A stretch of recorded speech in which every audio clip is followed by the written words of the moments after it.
Ыбырай Алтынсарин 1841 жылы дүниеге келіп, 1889 жылы дүниеден озған.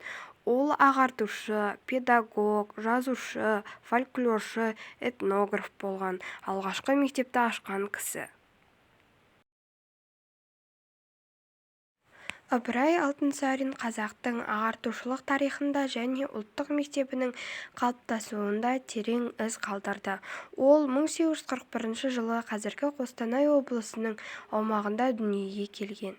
Әкесінен ерте айырылған ол атасының белгілі би және старшын Балқожа Жаңбыршиннің қолына тәрбиеленеді.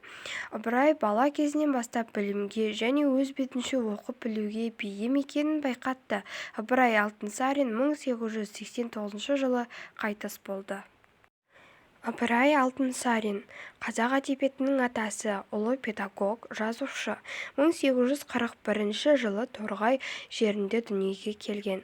Торғайда, Қостанайда мектеп, училище, лицей-интернат ашқан. Атасы Балқожа бидің тәрбиесінде болған.